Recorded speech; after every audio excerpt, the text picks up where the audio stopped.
Relationship advice. This one is an update to a story from a few days ago. Link in the description. Update. Discovered my wife's, now ex, affair the day she was admitted into hospital. Now years later she can't accept my engagement to my fiancé. Shout out to Mama 202045. Wow, didn't expect this type of response. Thank you all so much for your support and kind words both for me, my fiancé and my ex. It's sad that my situation with my ex and her abusive past isn't as uncommon as I thought. Reading some of your similar cases really makes one almost lose hope, but glad to see some people have recovered from them. Now for what has happened since my first post. First off, a big thank you to user Mama 202045 for your simple, yet amazing, advice. Saved us a lot of trouble. Now on to what has happened so far. Since my last post, my son's birthday was coming up, and he told us he wanted to have a camp night for it. Now I must explain, the boy absolutely loves the outdoors. Everything from camping to hiking, to even playing in rivers are his favorite, and obviously due to the ongoing situation, we cannot go to our usual spots, so I offered my backyard for it. Another request he had was for my ex to sleep over as well. He wanted to imitate a scene from one of his kid adventure shows, where both parents are sitting on either sides of the child, and all three are roasting marshmallows on the campfire. Now I had absolutely no intention of denying my son's birthday wishes, but at the same time, I couldn't have my ex sleep in the same tent as me and my son. That would be far too disrespectful to my fiancé.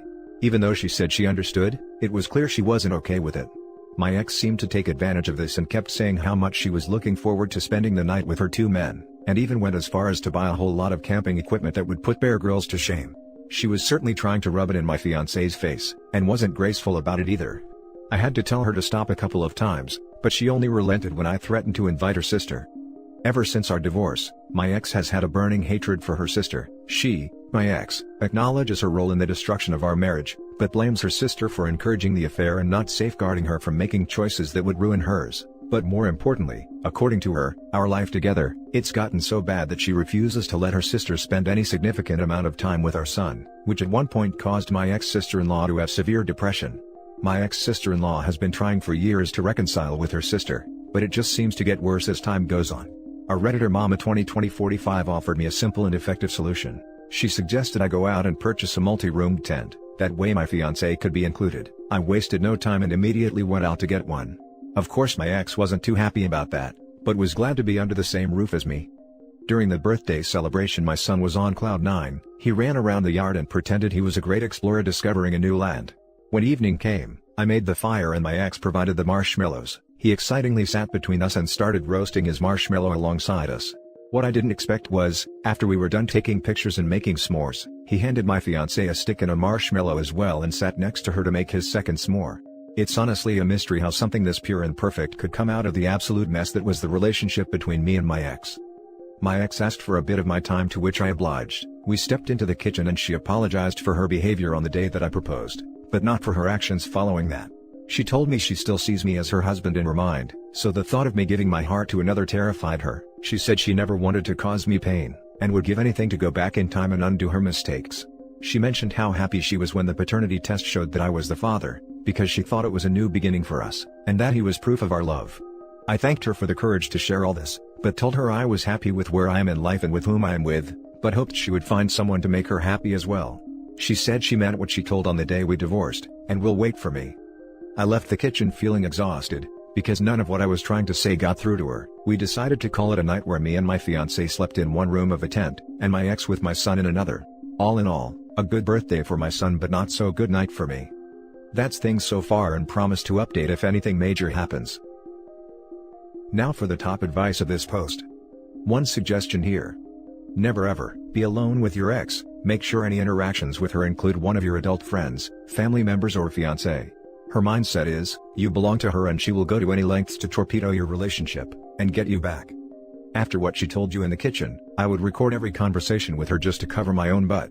Having a child with her means years of dealing with her, so cover your own and have an awesome life. I also am dealing with my boyfriend's ex trying to torpedo our relationship, because she realizes how bad she messed up 7 years ago. Trying to hit him up with the whole, we should be together because of our daughter. I've already warned him, he is not to spend any time around her, or I will take that as he doesn't value a relationship or me. Exes that cheat and then pull the victim card are absolutely disgusting humans. I think I will be taking this suggestion. One thing I forgot to add is that she still has her old engagement and wedding rings. She often wears them when she's out running errands or back at her parents' place. She doesn't wear them at my place because I told her the sight of them reminds me of the pain in the past. You may want to avoid one-on-one interactions with her as much as you can. Nowhere in her speech does she acknowledge the new woman in your life, and she still seems hung up on the idea that you can possibly get back together, waiting for you. Just be careful in your interactions. I noticed that as well. It's like his fiancée doesn't exist in her mind and it's only a matter of time until she reconciles with him. That's a dangerous mindset to have. 0 sympathy for your ex. She is despicable. You can have sympathy while still creating and holding healthy boundaries. Boundaries without bitterness is a pretty good motto when dealing with people like this. Now for the next story. Update: I stopped talking to my best friend after she told my boyfriend she likes him, and I don't know what to do. Original story. For context, so, me and this friend had a crush on the same person, we'll call this friend Maria, and after talking for quite some time, he and I started liking each other. I had known she had a crush on him before, but she had reassured me she didn't like him like that anymore, and even started dating other men. Even right before I decided to take a chance with my now boyfriend, I had asked her if she had any feelings for him and if she was okay with it. She reassured me and even promised me she had no problem with it. After being in a toxic relationship, my new relationship made me incredibly happy and I was visibly happier. I noticed that Maria was becoming very distant towards me and become a lot colder. I tried asking her about it, and she told me it was nothing, and didn't want to speak about it any further. I left it alone as I didn't want to bother her. One night, at around 11 p.m., she had messaged me and the conversation went as followed. Maria, hey, we need to talk. Me, oh sure, what's up? Maria, I still like your boyfriend, and I know I told you I didn't, but I just wanted to put my feelings aside for you. I'm going to tell him I have feelings for him. I was shocked. As I had stated, she had been dating other guys and had told me multiple times she no longer had feelings for him.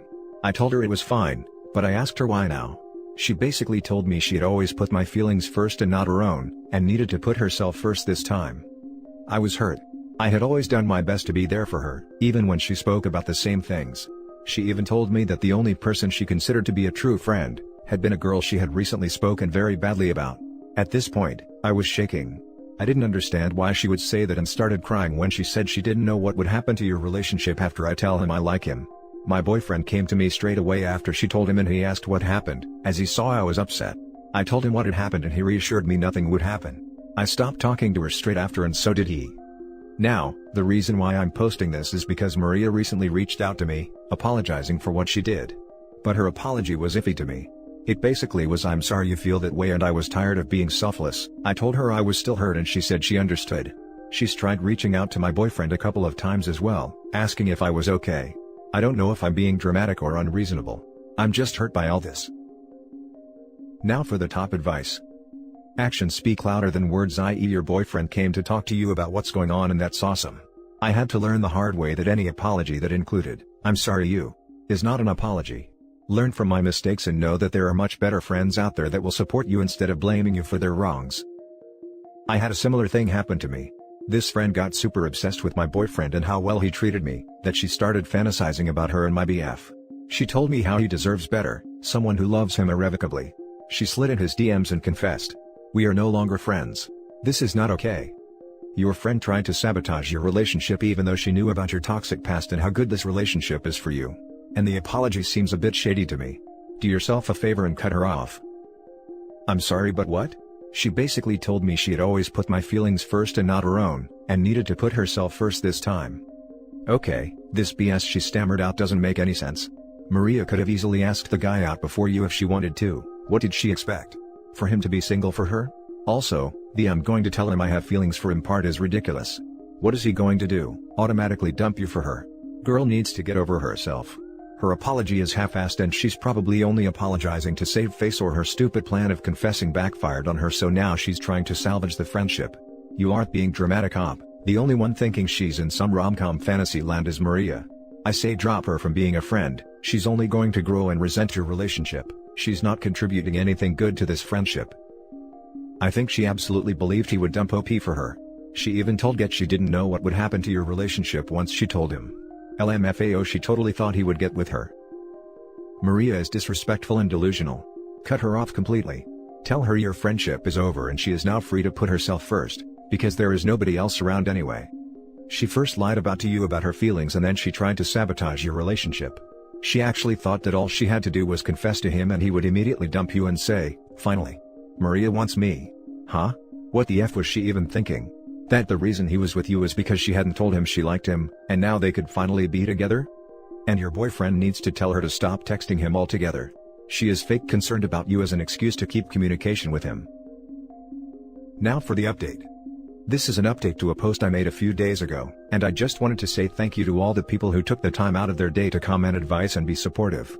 I took the advice and had a talk with my boyfriend about her, and what I thought about everything. Neither of us had blocked her yet, but we didn't speak to her. He immediately told me he'd do whatever it is I wanted to make sure I'd heal from that betrayal, so we both agreed we wouldn't speak to her anymore and essentially cut her off. I also explained to him a detail I forgot to mention in my last post. She had spoken badly about me before, and I found out about it. We stopped speaking for a few months before I chose to forgive her. I shouldn't have been that surprised by her actions, but they hurt nonetheless, as I thought our friendship was stronger than ever. I'm glad this happened as it made me realize how little our friendship meant to her, and allowed me to move on. My ex-friend and I used Instagram as our main source of communication. She deleted her account altogether. So I didn't get the opportunity to tell her that our friendship was broken, and I'd probably never forgive her for this. But I'm happy I don't have to deal with her drama anymore. This really hurt me. Again, thank you so much for the advice and support. It helped tremendously. Now let's read some comments. Some bridges are meant to be burned. I'm happy you don't have to deal with her anymore. Don't be distraught at the missed opportunity to tell her that your friendship was broken. She already knows. In fact, I bet dollars to donuts that she deleted the account to see just how far you'll go to get back in touch. Don't do it. In this situation, the best message you can send is by not sending one. Just keep on doing what you're doing in life. I'd also bet that after not trying to get in touch, within a month or two, she's going to try to reach out with apologies. It'll be up to you at that time to decide whether her apologies are crocodile tears, or actual tears. My personal opinion? You're better off without her. Every action in your original story stinks of jealousy and deception on her part. But to be fair, I haven't heard her story either. But I tend to lean on your original account. I guess the trash took herself out, LMAO. And that's it for this video guys. If you have thoughts to share, leave a comment below. Don't forget to hit like and subscribe if you like this content. I'll catch you in the next one. Good day everyone.